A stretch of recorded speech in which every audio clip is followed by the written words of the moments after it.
and welcome to the Renny Show. It's just gone 12 o'clock and Jenny is yet again joining us from somewhere else far-flung. Where is it you're joining us from this week, Jenny? Good afternoon. It's just afternoon, isn't it? I am up in Doncaster this Wednesday and Thursday doing some work with a client. So I'm sneakily fitting this into my lunch break. Fantastic. Well, we'll crack on then so that you've still got some time to have some lunch afterwards before your next session. As always, folks, if you're watching, we'd love to have your comments and any questions. And if you're watching on replay, pop us a hashtag replay as well. So let's get stuck in then with the first question. Quite a big one first. So I feel I almost ought to apologise, but I shan't. But so why do you think, Jenny, that many young people these days seem to struggle with self-belief? Oh, you weren't kidding, were you? Thanks, Rach. I think there are a number of reasons, but a couple that spring to mind initially is that I think schools and children are under tremendous pressure to conform to government standards and things, and I think that there has been a squashing and a decrease in many schools in the creative part of learning.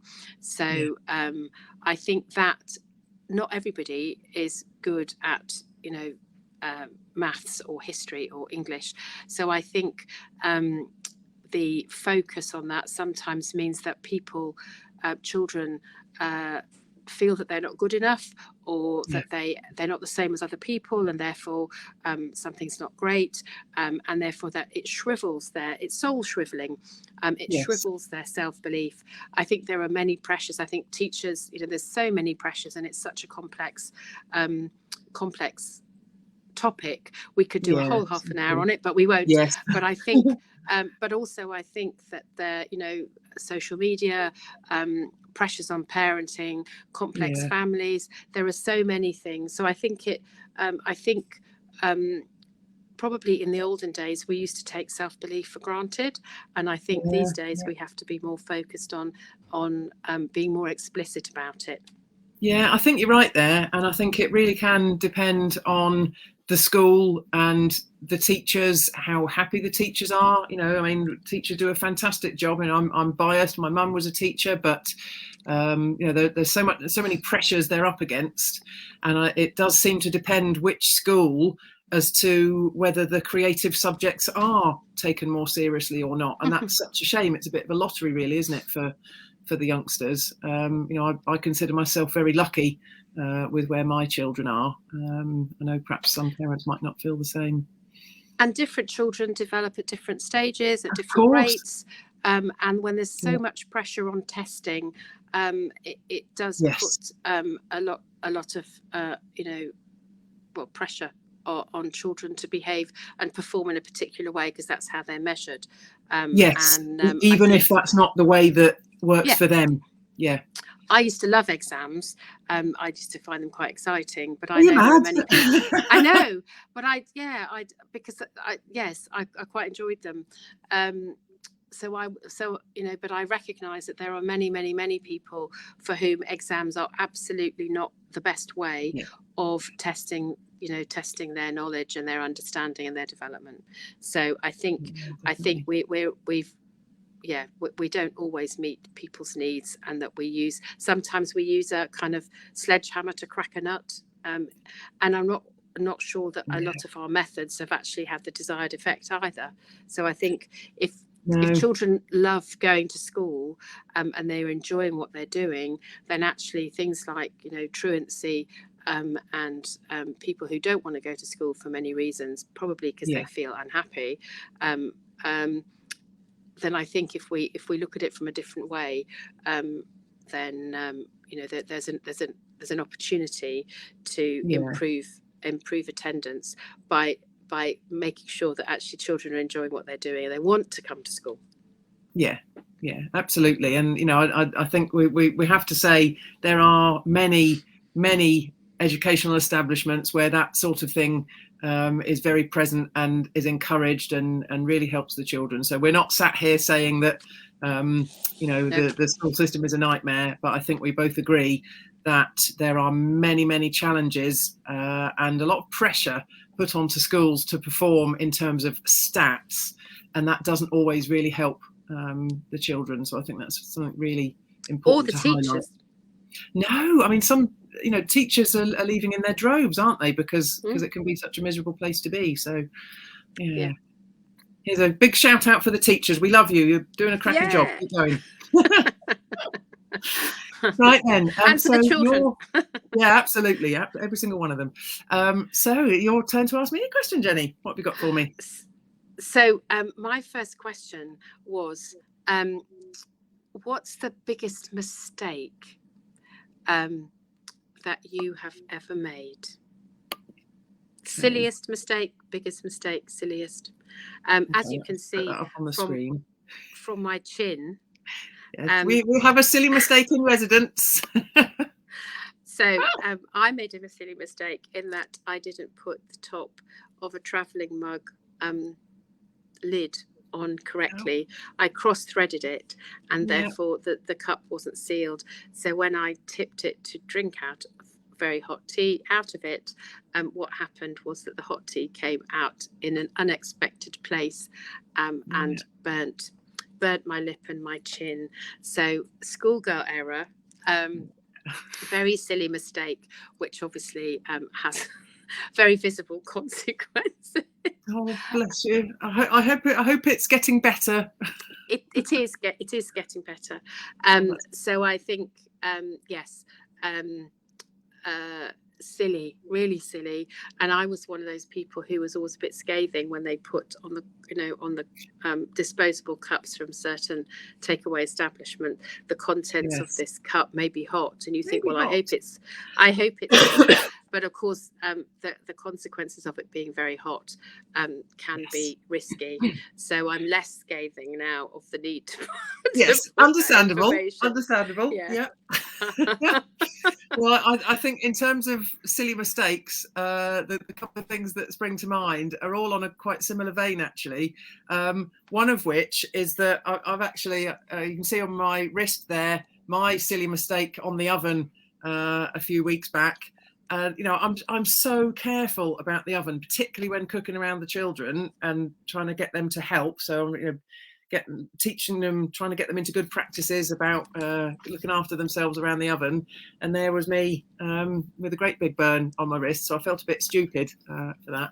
But I just want to share one. My daughter a few weeks ago, I'd asked her to do me a favour while I had to nip out. And I said, right, when that alarm goes off, if you can just turn the saucepan right down for me, please, so it didn't boil over. And I got back and she'd turned it off, which I guess equates to turning right down, just not quite in the manner I'd hoped. I meant from kind of maximum to minimum.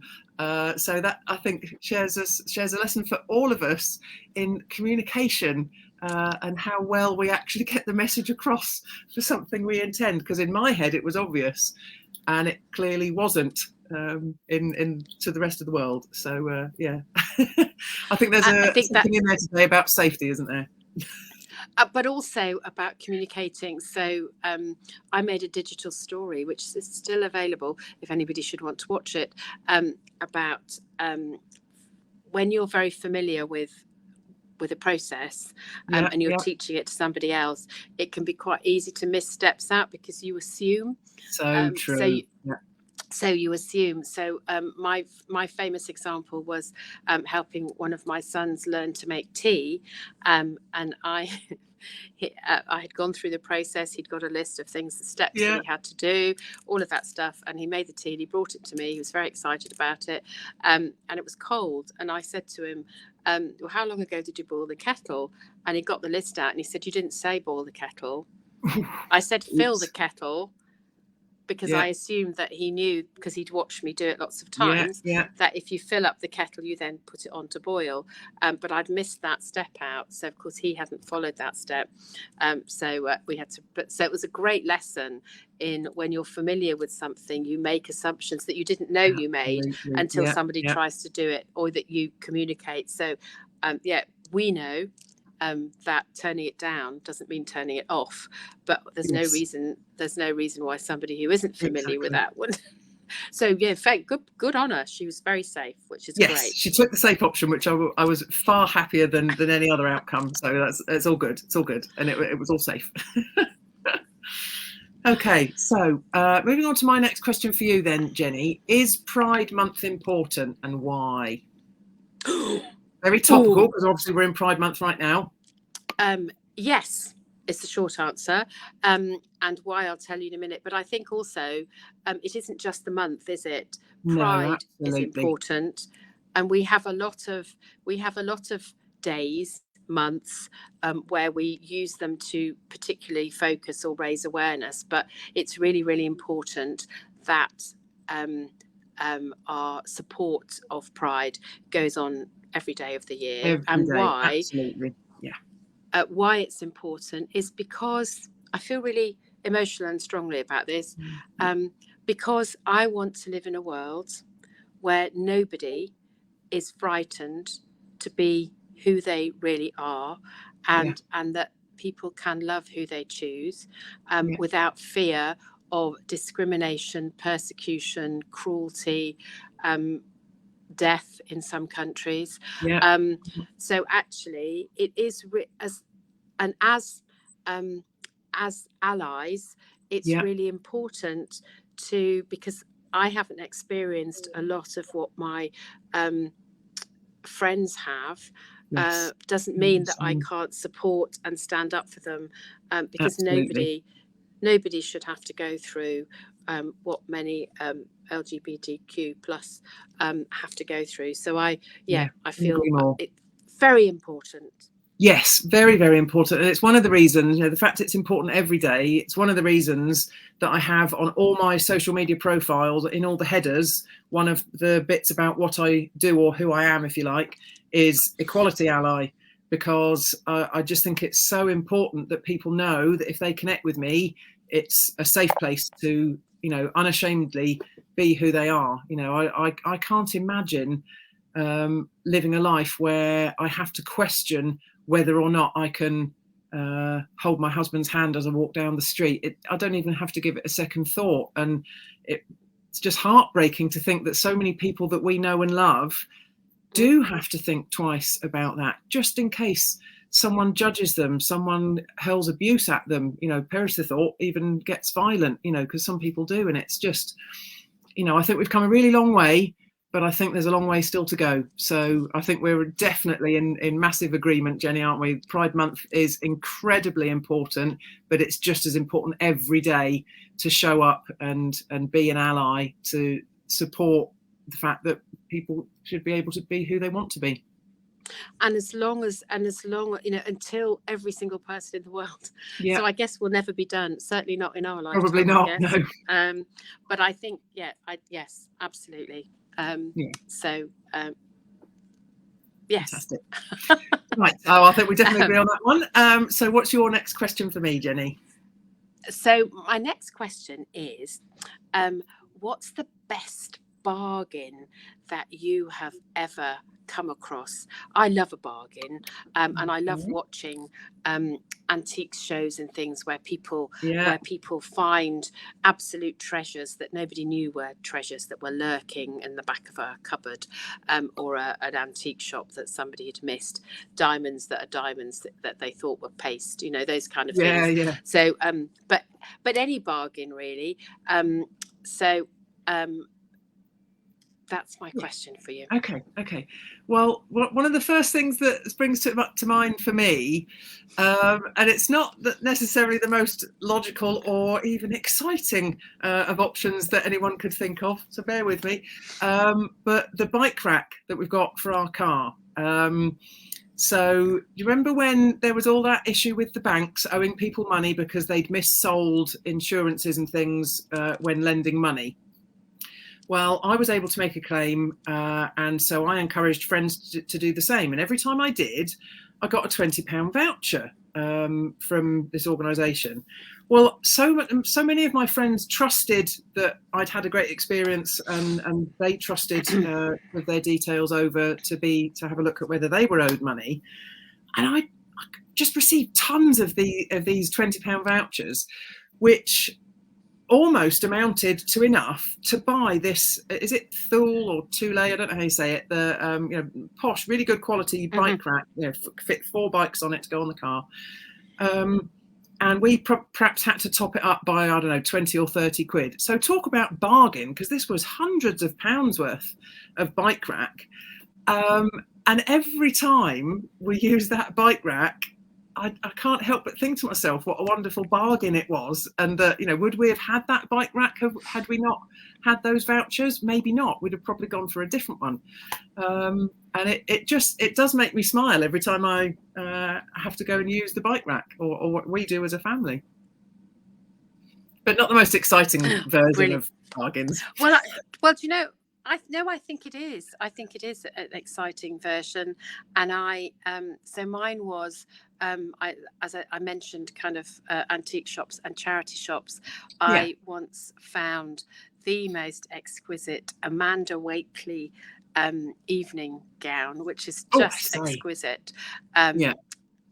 A very sought after designer, and I don't think they knew what they had, and so it was priced at £10. So I snapped it up very quickly. Because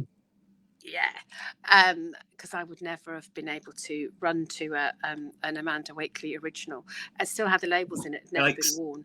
And so again, like you, every time, I think that's the thing about a bargain, isn't it? Yes. Every time I wear it, I just feel $1 million, because it is the most exquisite dress, and classic, never goes out of date. And the joy of knowing that I owned it, I bought it for £10. Wonderful. That's just fantastic. I love that. Yeah.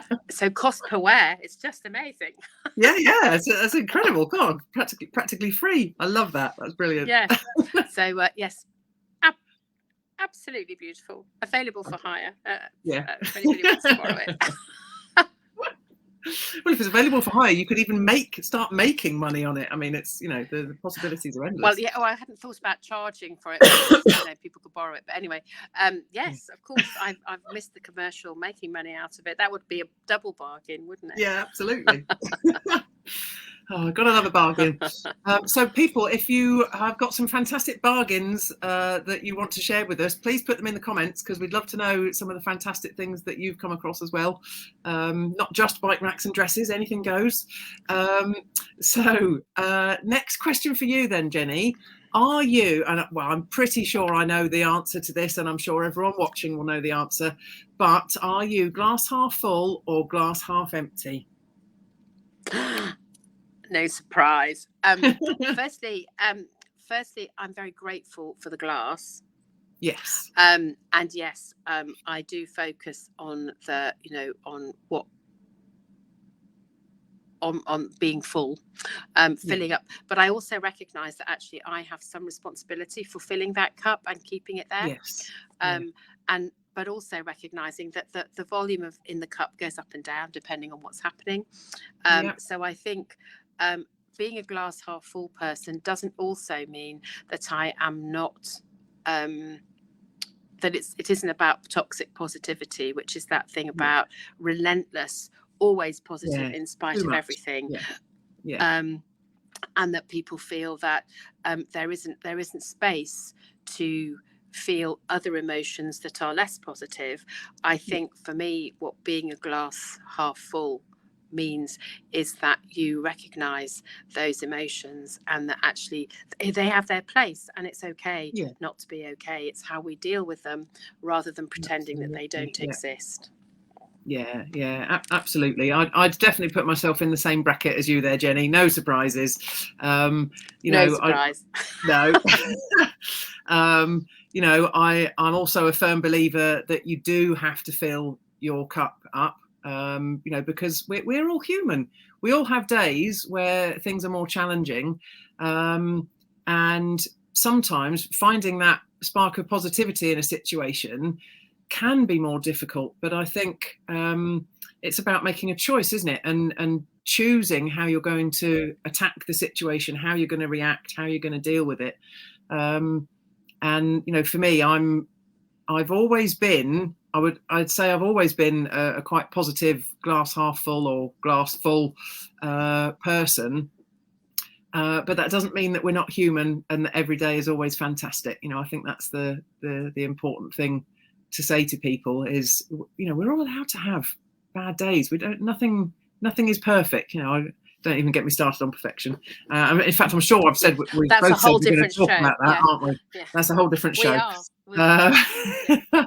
But yeah, I do think there's always something positive there if you look for it. Sometimes you just have to look a bit harder, but the more you are practiced in looking for the positives, then I think the easier they are to find.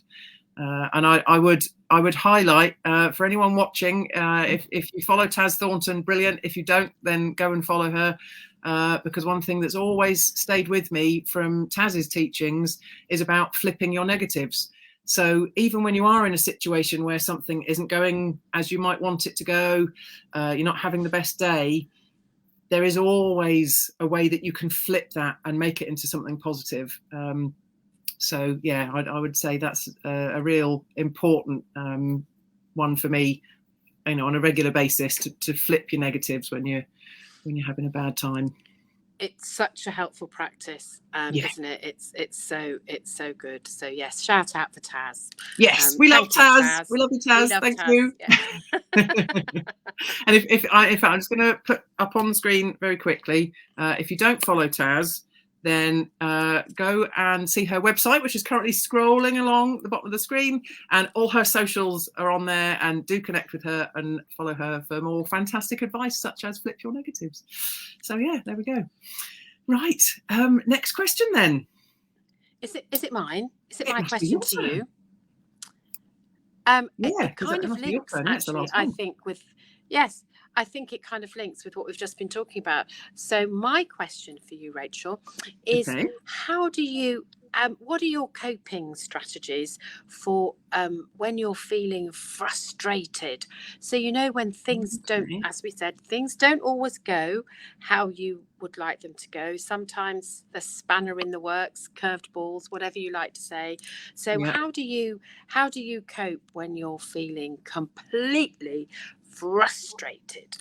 Okay, so I think the biggest thing to say here is that it's okay to feel frustrated, but as we've already alluded to, it's how you choose to deal with that that's where the power is, isn't it? And I think there's a couple of really important kind of fundamental parts to this for me. So if you're frustrated with something that's going on, it's really important, I think, to consider what you can actually do to control the situation. What elements of that situation that are frustrating you can you actually take some control over? And obviously what goes hand in hand with that is choosing which bits you can't have any impact over, and therefore just letting them go. Because if you can't do anything about it, what's the point expending your energy worrying about something that you can't change? You know, something that I think a lot of people did over the pandemic, just worrying about things that they couldn't change about what was going on. So, yeah, the message for me is definitely about controlling what you can and accepting those things that you perhaps just need to let go. And accept that, you know, there will be days where life can be frustrating, but it doesn't have to mean it's going to be a bad day. Funny enough, I agree with you, and also I think sometimes it's thinking about how you what you understand frustration to be for you, because we all have different personalities, we all have different preferences, and sometimes frustration can be tied up in self-awareness. So you can be frustrated and you think, how did I find myself in this situation? And actually, of course, what you realize is that it's a preference of yours. So being self-aware and understanding why you might behave in the way that you do, that gets you into a situation that you don't want to be in and leads to frustration. Actually, you can do something about, and you can choose whether you change it. So, for example, I was thinking about, some of us can take feedback quite personally. Yes. Yeah. So if you take feedback quite personally, then potentially your first response is defense.